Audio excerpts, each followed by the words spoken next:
आचार्य गुरुवर श्री कुंद कुंद भगवान की, आचार्य गुरुवर श्री ज्ञान सागर मुनि महाराज की,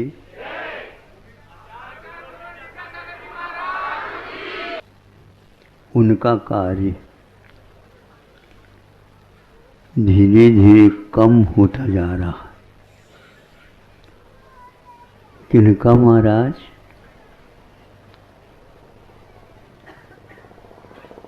पोस्टमैन का, जिसको डाकिया बोलते हैं।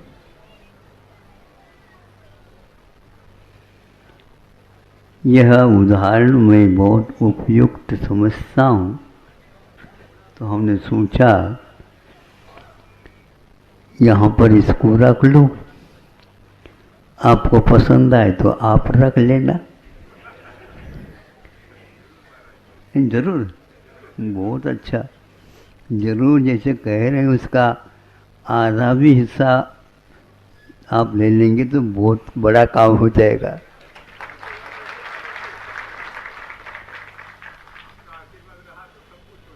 बिल्कुल, बहुत अच्छी बात। हमारा आशीर्वाद बाद में मिलता है, क्योंकि ग्राहकों के ऊपर हम कम विश्वास रखते हैं।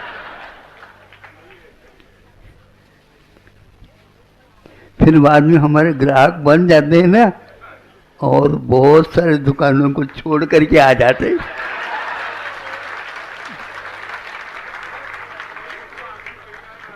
हाँ।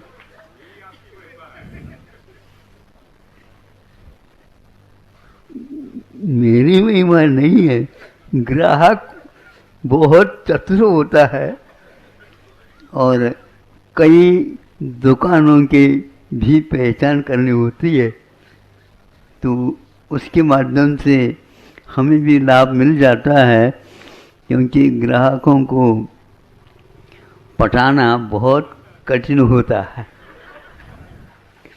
कम उम्र वाले भी ग्राहक आते हैं, लेकिन उनको भी हम कि बद दद्दा बोलना पड़ता है, ताकि वह प्रफुल्लित हो जाए, ताकि हमें अच्छा वह मूल्य भी दे सके। इसका नाम दद्दा है। तो वह बहुत स्फूर्ति में रहता है डाकिया, इधर उधर देखना नहीं। जो लिखा है उसी पते पर वह उसको पहुंचा देता है, और आपके यहाँ तक पहुंच जाए उसी प्रकार झुरों या खिड़की या और कोई भी उसको अनुकूल पड़ा, वो रखा जाता। और डाकिया आ गए तो आप भी बहुत उत्साह के साथ लेते हैं, कहाँ का क्या आया है, क्या पता। जब खोलता है तो सोचता है भैया ये तो उल्टा हो गया। उल्टा क्या हो गया?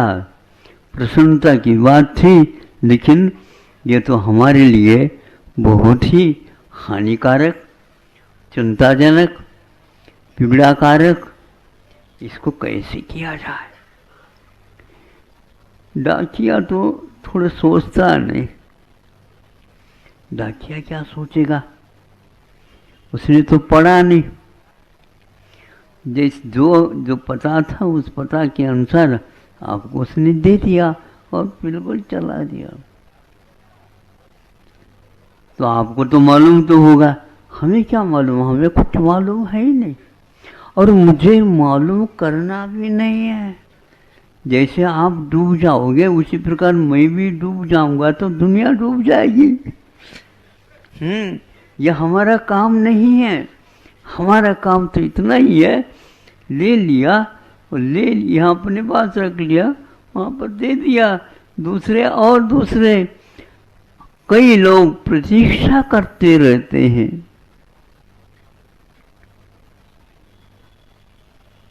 सब लोग देखते हैं, सोचते हैं कि डाकिया का मुख तो हमेशा हमेशा न ही आकर्षण न ही विकर्षण, ये कैसा है? सभी अवसरों में एक से बना रहना, बोलो क्या बहुत कठिन होता है। इसलिए तो हमने कहा डाकिया बन जाओ तो फिर जीत ही जीत है, हार है ही नहीं, जो हमेशा हमेशा चाहते हो आप लोग। चिंता से हमारे जीत को क्षति पहुंच जाती है। हमारा सोच चिंतन जो डूबना चाहिए उसमें हमारा अवसर खो देते हम और अनेक विचारों के साथ हम सोचने लग जाते। एक बार में एक विचार सोचो, कुछ मिल जाए। एक को पूरा किया ही नहीं, 50 और दिमाग में आ जाए तो जज लोग भी जजमेंट नहीं दे पाएंगे, ध्यान रखो। हाँ, कि जजमेंट देने के लिए, निर्णय करने के लिए बहुत कुछ हमें त्यागना पड़ता है। बहुत कुछ हमें राग का बिल्कुल विरागता की ओर हम चले जाते हैं।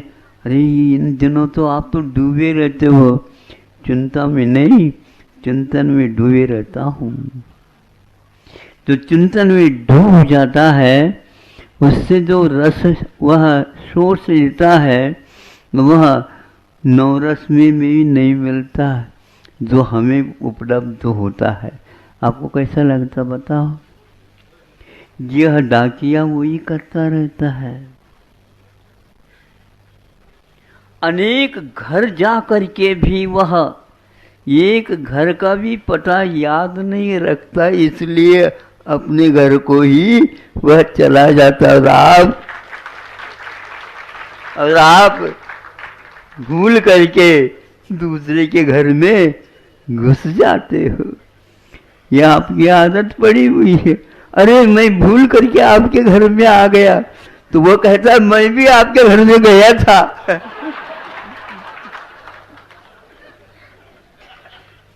आपका ये प्रभाव समझो मेरे ऊपर पड़ता जा रहा हो। बिल्कुल अड़ोस पड़ोस का यदि प्रभाव न पड़े, पड़ेगा किसका? ऊपर देखो सूर्य जा रहा है, घड़ी को देखो चल रही है, और मन को देखो चंचल बाबा। क्या इनकी हम परिणति समझते हैं? और इनके द्वारा ही सब कुछ काम हो रहा है। मन अपना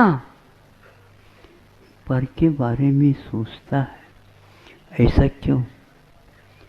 अपना मन तो अपने बारे में सोचना चाहिए, लेकिन सबकी एक ही बीमारी है महाराज, मन मानता नहीं। किसका है? हमारा मन है क्या? वो नहीं सुनते हैं, वो भी यही कहता है, मन मानता नहीं। किसका मानता है? दूसरे का मान लेगा। और आप तो उसको खिलाओ पिलाओ लाड प्यार करो, और दूसरे का काम करता है कान पकड़ करके उसको बाहर निकाल देना चाहिए। यदि घर का लड़का है, दूसरे के घर में काम करता है, खाने के लिए आपके पास आ जाएगा, बेटा अब 2 दिन रहेंगे। आपको जहाँ जाते हैं ना काम करते हैं, वहीं पर जाना पड़ेगा खाना के लिए। यहाँ पर ये नहीं चलेगा, ये ढाबा नहीं बेटा। ढाबा समझते हो? उसी का जमाना चल रहा है, बहुत अच्छा है। ढाबा तब चलता है जब आप आज नगद कल उदार, हाँ वो बहुत उदार रहता है, मिलेगा आपको मिलेगा, लेकिन पहले आप डिब्बे में डाल दीजिए, उसके बिना करेंगे क्या। इसलिए मन को समझाओ, मन की बात नहीं करना, मन से बात करना, मन से काम लेना, मन का काम नहीं करना है।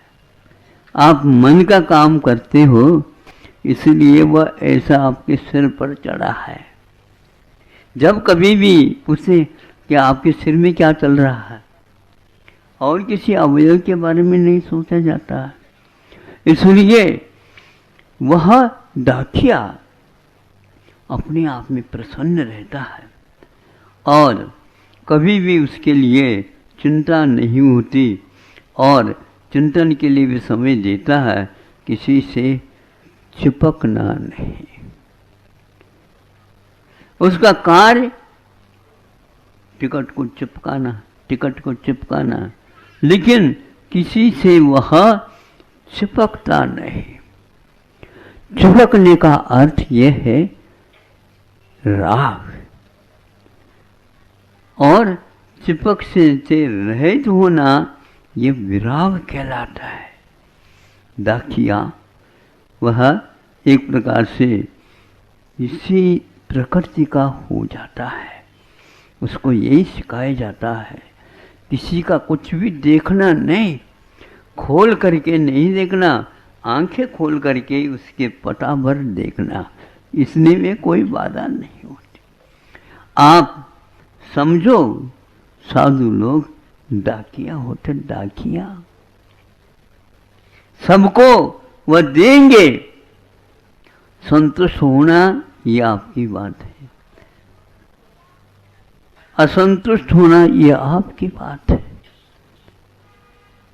डाकिया को कह दो आपने आए और मैं बिल्कुल शांति से बैठा था और अपनी चिंता डाल करके चले गए, हमने नहीं, आपके जो है मित्र उन्होंने डाला है। हाँ? आपको उत्तर दे दो, उस समय मैं ही काम में आऊंगा। नहीं समझे, इसका उत्तर भी आपके पास है, हमारे पास उत्तर ही नहीं। मैं तो भगवान के समान अनुत्तर हूं, मुझे किसी प्रश्न का उत्तर देना ही नहीं है। जिसके पास प्रश्न के लिए कोई उत्तर देना नहीं है, निर्णय है, तो वह अनुत्तर कहलाता है, महावीर भगवान कहलाता है।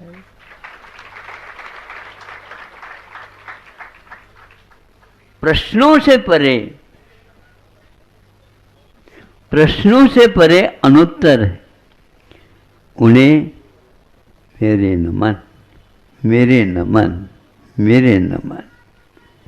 डाकिया यह एक प्रकार से समता का धनी होता है, अपने वेतन को नहीं भूलता और इसीलिए वह अपने चेतन में हमेशा रहता है, और इसीलिए वह एक प्रकार से शासन का, देश का, राष्ट्र का विश्वासु माना जाता है।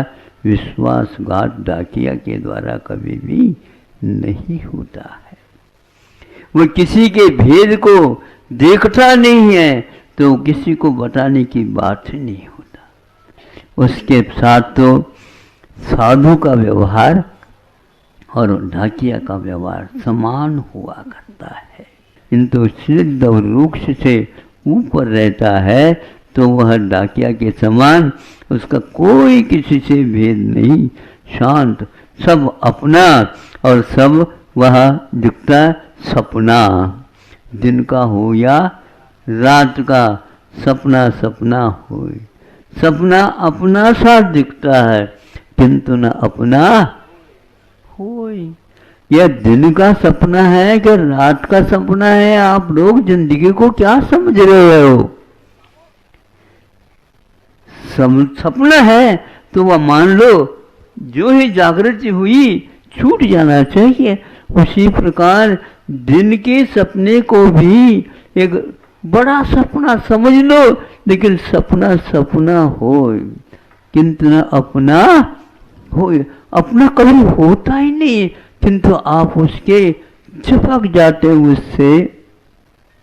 घर में कोई गमी हो गई तो हो गई, वर्षगांठ बनाते जाओ। वो आकर के पुस्तक बताता नहीं, मैं वहां पर हूं, मेरे बारे में कोई चिंता मत करो। रात दिन आंसू बहा रहे हैं, चिपक रहे हैं। वह तो अपना घर बसा दिया, कहाँ गया पता नहीं। किंतु आप बार बार भगवान से कहते भगवान वो ठीक है, वो ठीक है। तो भगवान कहते तुम ठीक हो तो वो भी ठीक है। तुम ठीक हो तो वो भी ठीक है। ऐसे बच्चे कितने हुए पता नहीं। तो एक से ही क्यों चिपक रहे हो? घर में पक्षपात करते हो, एक बच्चे को अच्छे ढंग से खाना पिला, फिर सब कुछ करो, और एक को नहीं देखो तो फिर तो क्या लाल बबूला हो जाएगा, वो आग के समान जलने लग जाएगा। कितने बच्चे हैं आपके अतिथि के, गिनती नहीं है। वो कहाँ के चले गए, क्यों चले गए, क्यों नहीं आते? एक दो हो तो ठीक है। तीर्थंकरों को याद इसलिए करते हैं, वो एक ही रहते। और आप रोगियां कितने हैं, घर में पूछ करके आते। ये है, अल्पसंख्यक हो जाए तो एक दिक्कत, और बहुसंख्यक हो जाए तो और दिक्कत।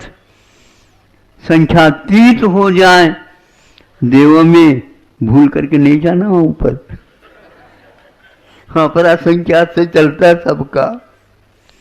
कम से कम भी 32 रानी होती हैं, कम से कम एक देव के लिए। हाँ वो व्यंतरों में हो जाते हैं। हाँ और रही, गिन नहीं सकोगे वहां पर। होलसेल व्यापार चलता है। यहाँ के लिए अब कप रहे हैं, भैया माता ठनक रहा है, तो माता तो ठनकेगा, क्यों नहीं ठनकेगा? तो वहां पर हजारों करोड़ों इसके उपरांत एक देवी हजारों विक्रिया और करती है। क्या हो गया विक्रिया का? क्या जादू? बस संख्या की संख्या एक रहती है, 50 वह विक्रिया कर जाते। तो मूल में इतने हजारों थे, उसकी विक्रिया के 50 और हो गए। गिनती जाओ, कोई भी पता नहीं। और यह सुख मान करके चलते हैं, जब माला बुर्जा जाता है तो रोते हैं। कौन का आंसू पूछने वाला है? देवों में तो कोई आंसू नहीं आते, बहुत अच्छे हैं। आंसू आने लग जाए तो पूछने वाले को कोई है ही नहीं वहाँ। फिर भी आप रोते हो। आते समय जाते समय हंसते हुए गए थे, वहाँ से आते समय रोते हैं। पोस्टमैन डाकिया न आता है न रोता है, जाता है न रोता है। आप कुछ भी कह दो, हाँ ठीक है, हाँ ठीक है, ठीक रहो, आप ठीक रहो, मेरे जैसे रहो। इसके बिना और कोई शांत नहीं।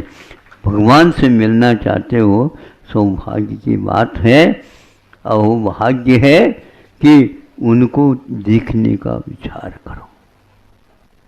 इसलिए दर्पण में और कोई नहीं दिखता, दर्पण तक नहीं दिखता, केवल आपकी छवि दिखती है। और पहचान लो उसको, बदलती रहती है वह छवि बदलती रहती है। कारण दर्पण नहीं है, यह तो वस्तु का स्वरूप है, यह तो वस्तु का धर्म है, यह वस्तु की पहचान है। इस पहचान से हमारी पहचान हो जाए तो तभी होगा। या तो आप डाकिया को पकड़ो या तो भगवान को पकड़ो। जिस रूप में बैठे हैं, जहाँ पर बैठे हैं, वहीं पर स्थित रहते हैं। आप उनको देखने का प्रयास करो। नहीं बोलते हैं, बहुत अच्छा है, बोलने लग जाए, आप किनारे हो जाओ। ध्यान रखो, उनके पास बहुत कुछ है, लेकिन आप उसको खरीदना चाहो तो मुफ्त है। खरीदने की बात कह दो तो पैसा नहीं लगेगा। पैसा नहीं चाहिए, किंतु ऐसा है। कैसा है? तो ऐसा ही है। वैसा तैसा नहीं है, केवल भगवान तो ऐसा ही है। उनको पहचानो। यह समता का पाठ लेने के लिए ही हम प्रभु दर्शन के लिए जाते हैं। और साक्षात एक बार हो जाएगा तो मालूम पड़ेगा कि वो वहाँ पर कम दिख रहे थे, यहाँ पर तो और खोल में जाकर के देखेंगे कि वे किसी भी प्रकार से किसी से संबंध नहीं रखते। सर्वज्ञत्व दिखता नहीं है, प्रभु के वीतरागता सभी को दिख जाती है। इसलिए हम प्रभु को सर्वज्ञत्व कम मानते हैं और वीतराग ही पूर्ण मानते हैं। अहिंसा परमो धर्म की बहुत संक्षेप में आप लोगों को क्षुधा मिटाना है तो कुछ लाइन में आपके सामने रख रहा हूं। यह बीमारी सभी लोगों के पीछे लगी है। उस बीमारी को मिटाना चाहें, बहुत आसान है, बहुत सरल है और स्वास्थ्य है। तो आप लोग चाहो तो पंक्ति बोले। दाम बिना आपको नहीं बोलना है। दाम बिना निर्धन दुखी, तृष्णावश धनवान। कहूँ न सुख संसार में, सब जगत जो सब ठंडा फट गई। छानते छानते हाथ कुछ लगा, कुछ भी नहीं लगा। काम बिना निर्धन की ये तो कुछ कथनचित सही लगता है। कुछ न कुछ जीवन चलाने के लिए चाहिए, लेकिन दूसरी बीमारी उसके साथ हाथों हाथ लग जाती है। जो ही भोजन हुआ तो उसे और कुछ दिखने लग जाते हैं। इसी का नाम संसार है।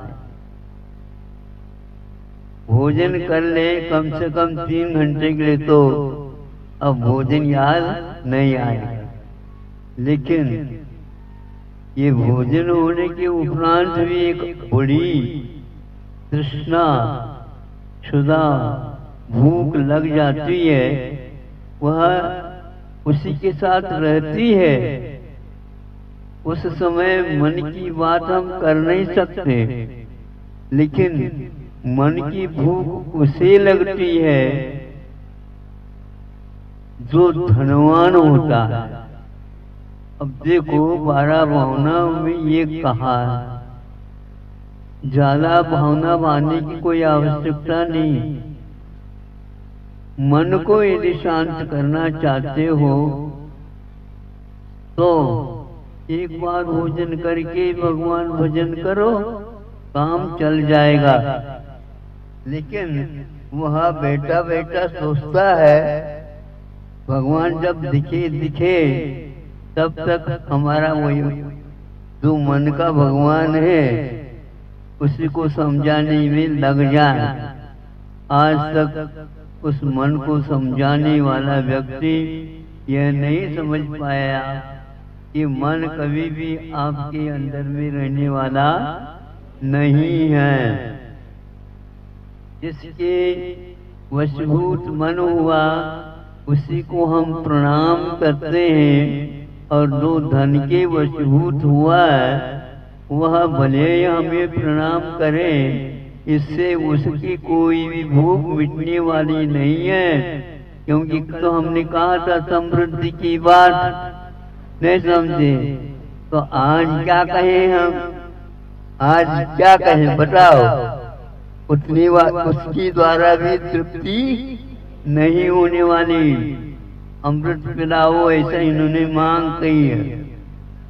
हमारे लोगों के पास अमृति है, किंतु उनको वह तृप्ति नहीं हो रही है। धरती की ओर झांक करके नीचे देख रहे हैं, ये धनी लोग कितने जो है संतोष और शांति का अनुभव कर रहे हैं। मैं यहाँ पर कहाँ से आ गया?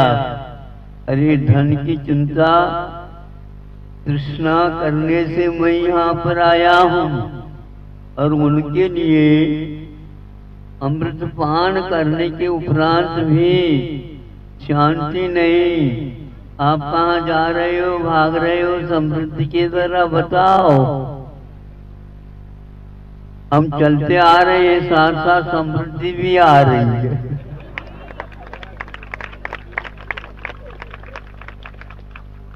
अब बोलो, उनका रास्ता स्वर्ग की ओर है और हमारा रास्ता इनसे भिन्न है। कौन सा है बताओ महाराज? बताने की नहीं, सब जगह देखो। हाँ, कहीं ऐसा न हो कि आपकी बीमारी की भनक हमें भी लग जाए। हम इससे बचना चाहेंगे। आप लोग बचना चाहो तो शांति रखो, और अपने आप ही समझ में बात आएगी। लेकिन वृद्धावस्था में आ जाती बताते, वो भी बहुत समझदार है। वृद्धावस्था में पूछा जाता है, क्यों दादा बब्बा? दादाजी जी क्यों लगा हुआ आप? देखो, ये जी की भूख भी दुनिया में भटकाने वाली यह बहुत बड़ी बीमारी है। दवाई तो हमारे पास है, लेकिन बहुत कीमती है। हम आपको देना तो चाहते हैं, लेकिन दे नहीं पाएंगे। इसलिए नहीं दे पाएंगे, उतनी कीमत आप चुका नहीं सकते। अब बताओ, चुकाना चाहो तो बताओ।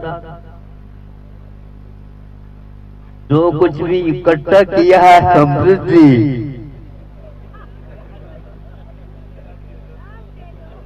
अर्घम निरुपामी अहिंसा परमो धर्म। हजारों नदियां भिन्न भिन्न दिशाओं से अपने गंतव्य की ओर बढ़ जाती हैं। एक नहीं, दो नहीं, तीन नहीं, हजारों नदियां और सागर एक हैं, और उन सब में जाकर के क्रमशः वह मिल जाती हैं। उनको आनंद का अपार नहीं होता उनका, क्योंकि गंतव्य मिल चुका है। अब एक विशेष बात है, सागर में वे सारे के सारे मीठी नदियां जाकर के मिल जाती हैं, किंतु सागर में जाने के उपरांत वो सारे के सारे खारे हो जाते हैं। पूछने वाले पूछता है ऐसा कौन सा कारण है नदियां सारी के सारी मीठी मिलने के उपरांत भी सागर खारा क्यों है, मीठा क्यों नहीं बनता? तो ध्वनि निकलती है, जो व्यक्ति एक स्थान पर रहता है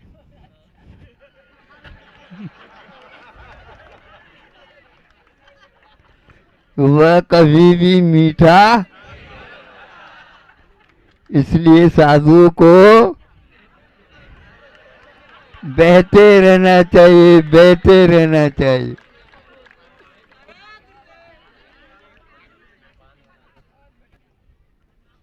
अब देखो वो सागर इधर का उधर नहीं होता,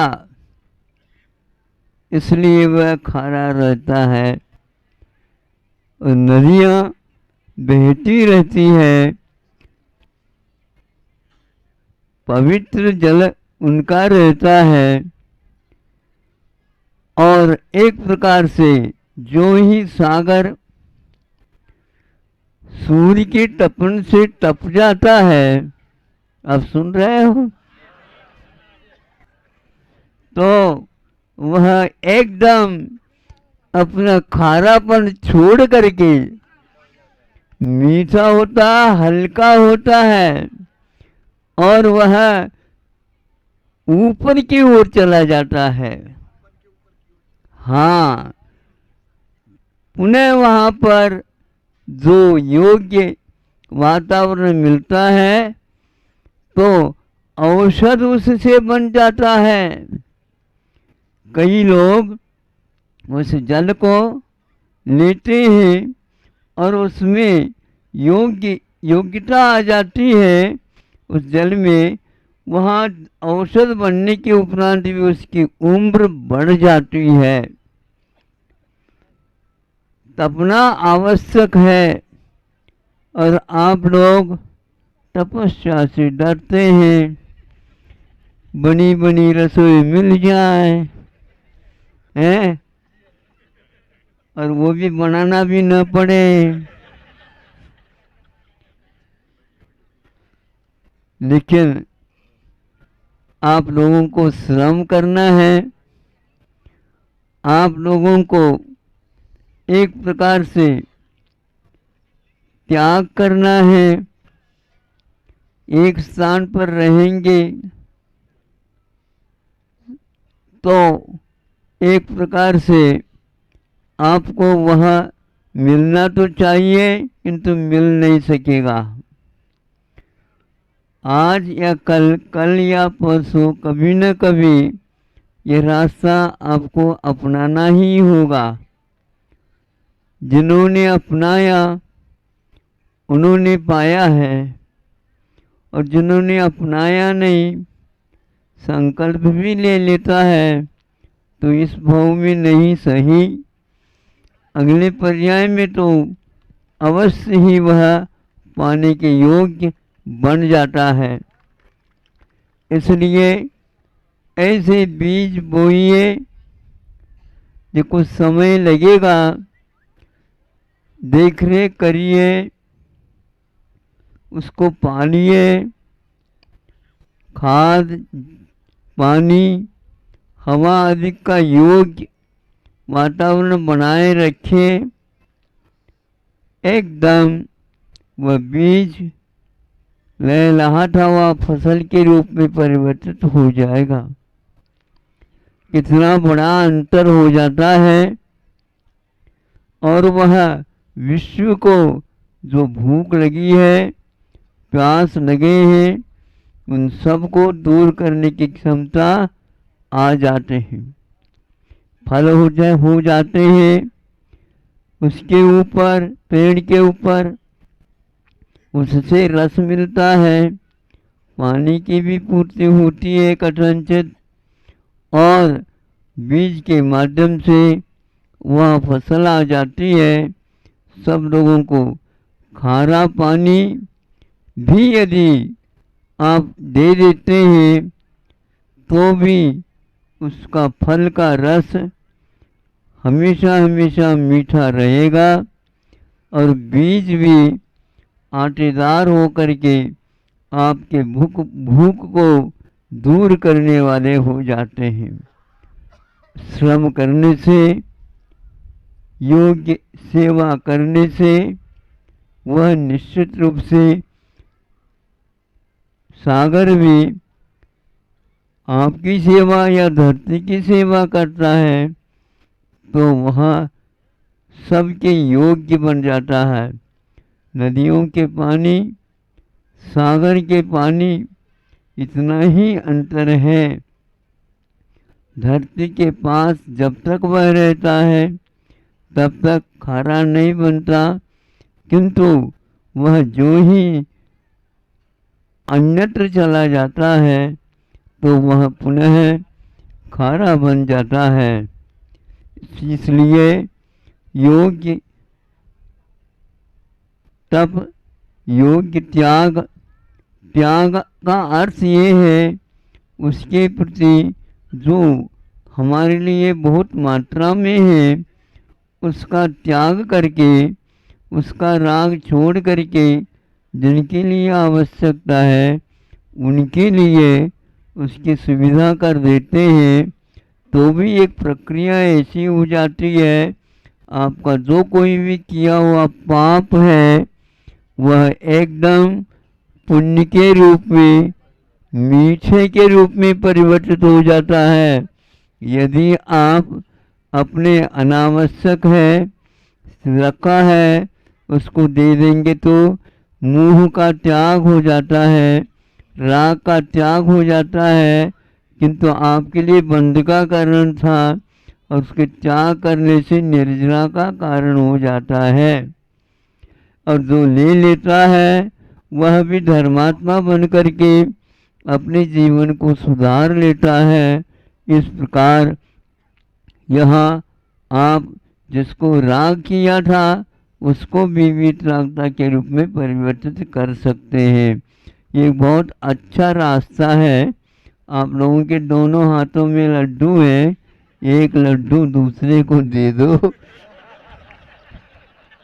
और एक लड्डू का आप स्वाद ले लो, क्या कर लो, और उसके कारण आगे भी ऐसा वातावरण मिलेगा।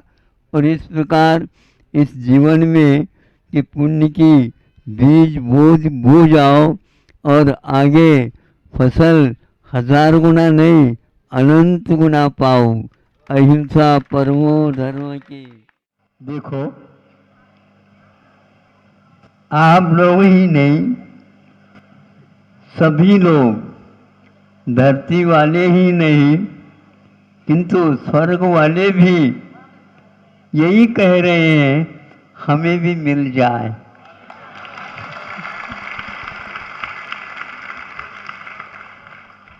तो वो भी कह रहे हैं हमें भी मिल जाए, तो मैं भी कह रहा हूं हमें भी मिल जाए।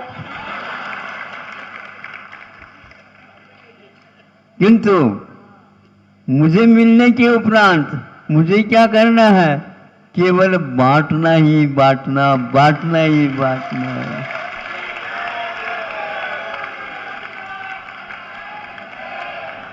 पूरा संसार आकुलित है हमें मिल जाए।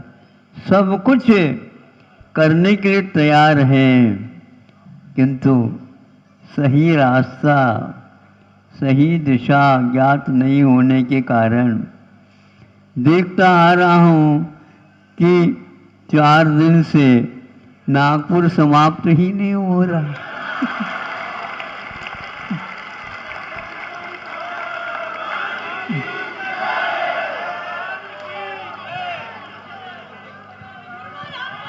रात दिन प्रयास है, रात दिन प्रयास है, सब लोग हमारा भंडार भर जाए, हमारा भंडार भर जाए, हमारा भंडार, किंतु हम उसी रास्ते पर, भंडारा रास्ते पर ही आए।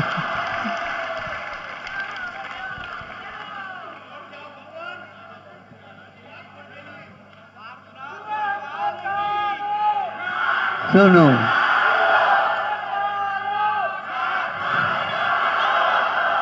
आकुलता करने से, मांगने से, सीना झपटी करने से वह मिलने वाला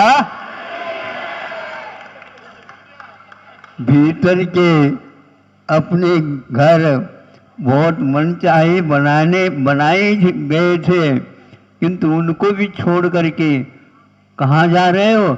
बाहर जा रहे हैं, बाहर जा रहे हैं, बाहर जा रहे हैं।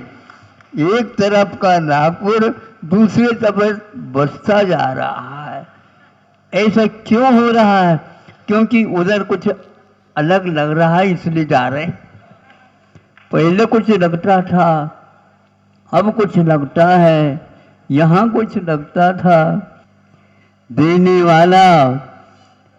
वाला किसी भी प्रकार से थकता नहीं था पहले, आज लेने वालों के लाइन है ऑनलाइन पर, ऑनलाइन पर मांग रहे सब।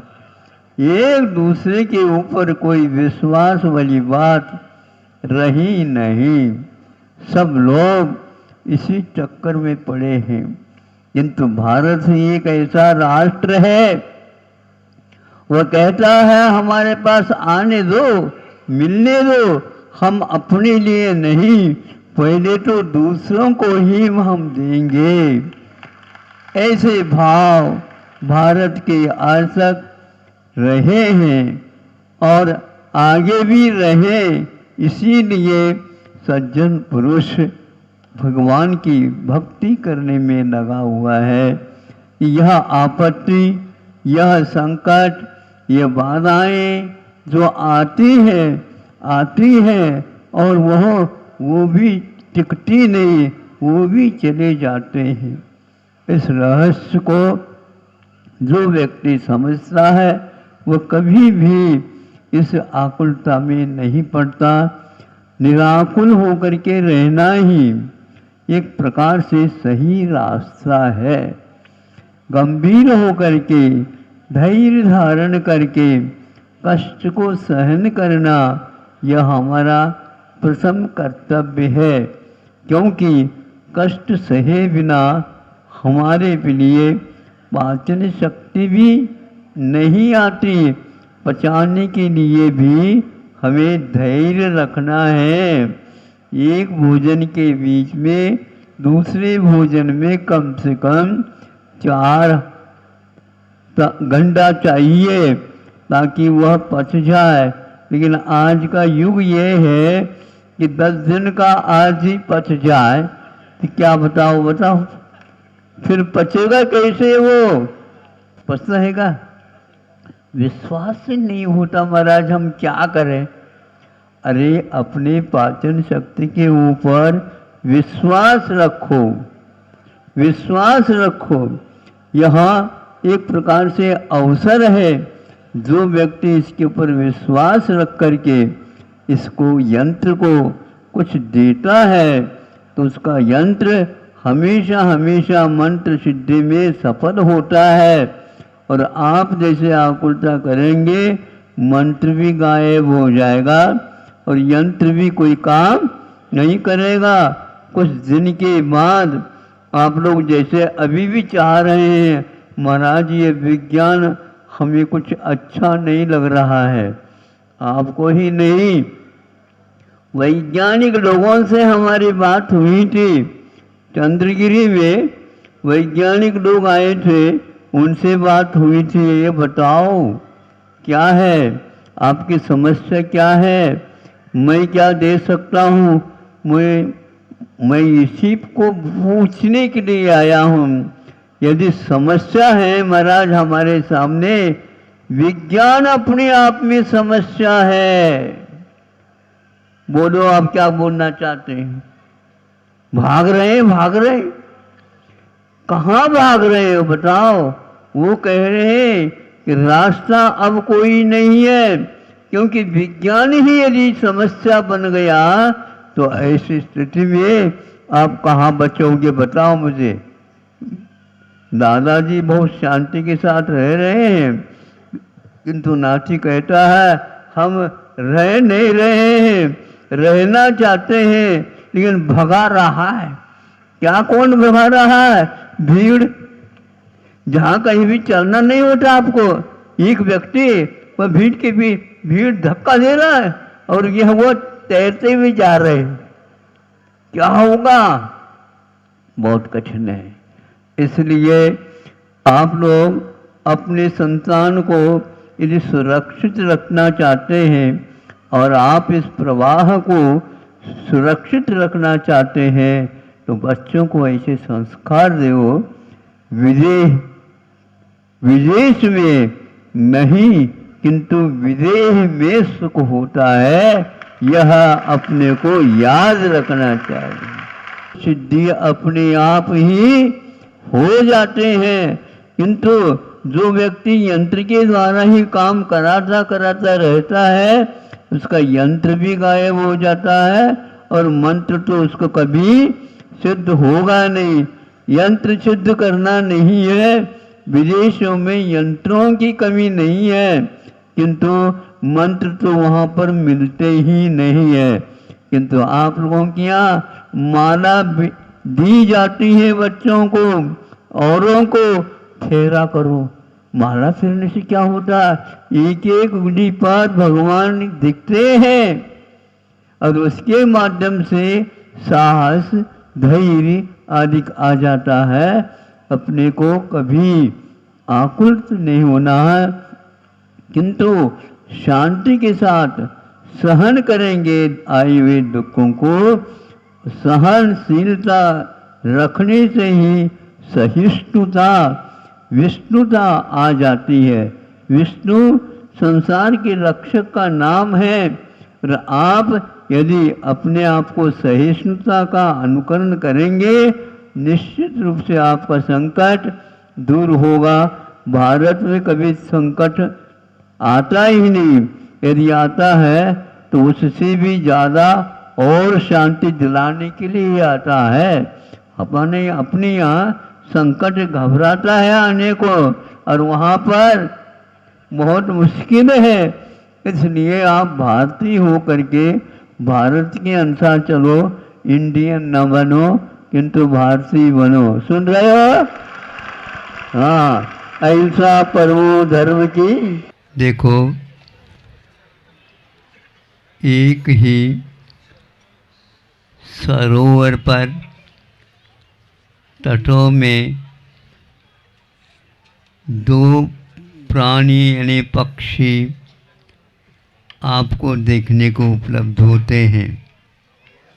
ध्यान दीजिए कि हम वहाँ पर बैठे हैं सरोवर के तट पर, वहाँ पर दो पक्षी आते हैं और वे भी बैठ जाते हैं तालाब के कम पानी में।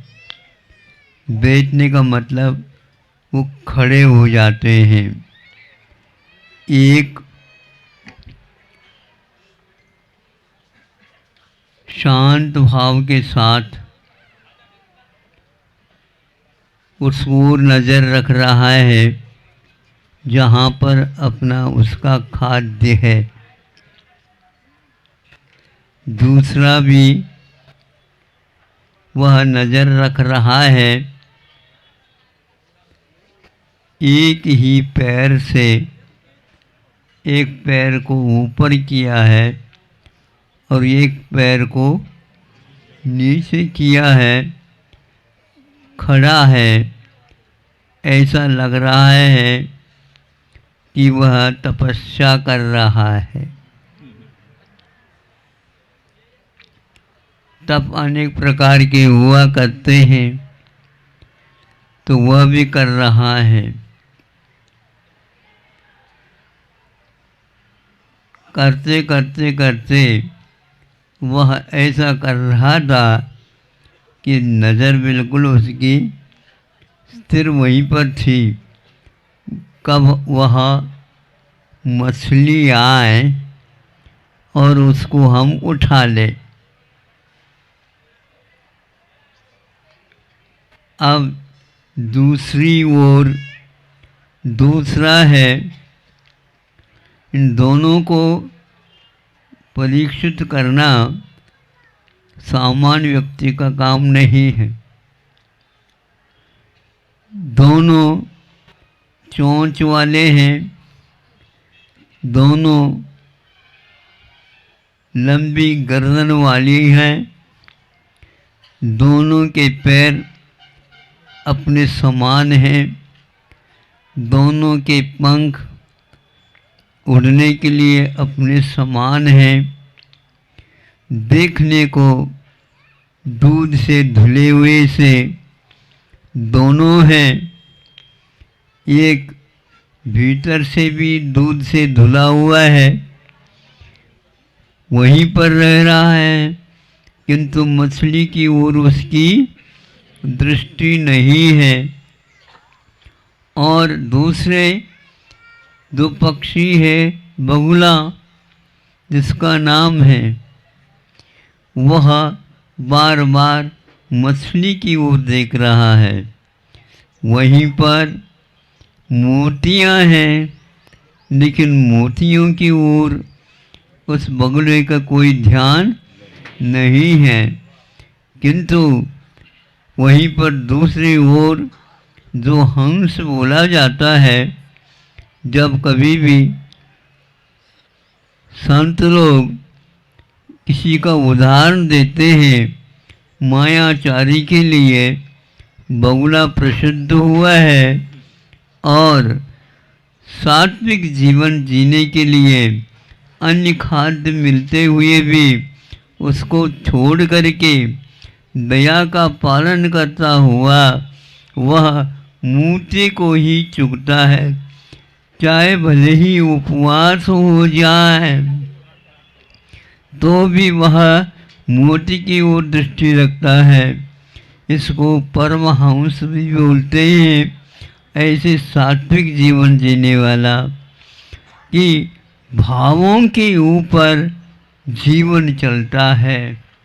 आप भले ही बाहर से सफ़ेद वस्त्र पहनो तो भी भीतर के परिणाम और भिन्न वर्ण वाले भी हो सकते हैं। बुरा नहीं मानना भैया, उदाहरण ये ऐसा है, हम क्या करें।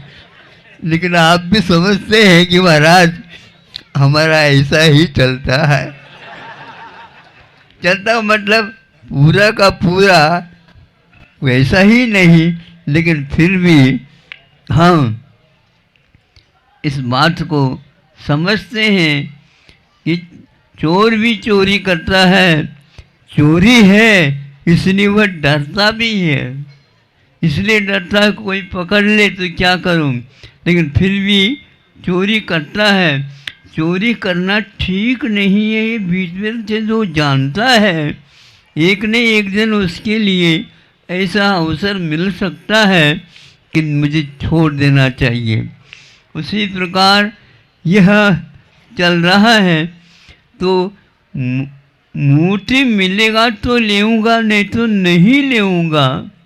मछली मेरा खाद्य नहीं है। इसी प्रकार आप लोगों को समझना चाहिए, संतों ने ऋषियों ने बताया है कि हमारे जीवन में कष्ट होता है, लेकिन हम श्रम करें और सात्विक मूर्ति का निर्माण करें, फिर उसका सेवन करें। यह जीवन में यदि आता है, यह बताने की कोई आवश्यकता नहीं, यह झूठ है कि सही है। झूठ सही जो कुछ भी है वह अपने लिए है, अपने भीतर है। हम समझते हैं यह झूठ ठीक नहीं है। यह ठीक नहीं है कि हम निर्दयता के साथ दूसरे के जीवन को समाप्त करके हम अपना निर्वाह करें, इसके अपेक्षा से श्रम करके थोड़ा सा भले ही हमें उपाय हो उतना ही प्राप्त करें, किंतु आगे ये ध्यान रखें कि नहीं, दूसरे के जीवन को तकलीफ दे करके उनके ऊपर दया न करके उनको कष्ट पहुंचा करके हम अपने जीवन जीना नहीं चाहेंगे। तो ऐसी स्थिति में आप उनको कुछ भी सहायता नहीं भी पहुंचाओ तो भी वह आपके प्रति हमेशा हमेशा प्रेम भाव, वात्सल्य भाव, मित्रता रखेगा। इस मित्रता में जो सुख शांति आपस में सब दोनों को मिल जाता है वो दुनिया की निधि मिलने से नहीं मिल सकता है। ऐसे प्यार जो है एक प्रकार से जड़ का नहीं किया जाता है, ये जो वस्तु है इन वस्तुओं का नहीं किया जाता है, किंतु प्यार, मित्रता, वात्सल्य, आत्मीयता यह दूसरे व्यक्ति के व्यक्तित्व से किया जाता है। इसलिए हम जड़ न बने, हम एक प्रकार से पत्थर न बने, किंतु मुलायम बने।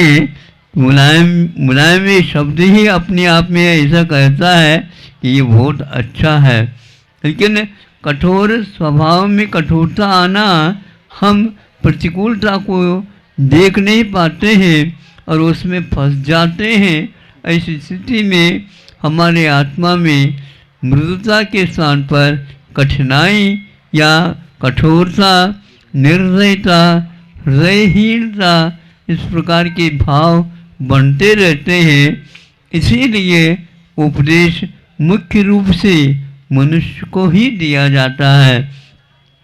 पक्षी भी, पशु भी संतों के वैसे आवाज़ सुन करके अभी भी मान लो पेड़ पौधों पर बैठ करके वो भी सुन सकते हैं और वो भी अपना जीवन सुधार सकते हैं, क्योंकि वह ऋषियों की वाणी में स्वार्थ नहीं रहता है और वो सबके लिए लागू हो सकता है। किंतु मुख्य रूप से मनुष्य एक ऐसा प्राणी है जो एक बार उठना चाहे तो इतना उठ सकता है, दूसरों को भी वह उठा सकता है।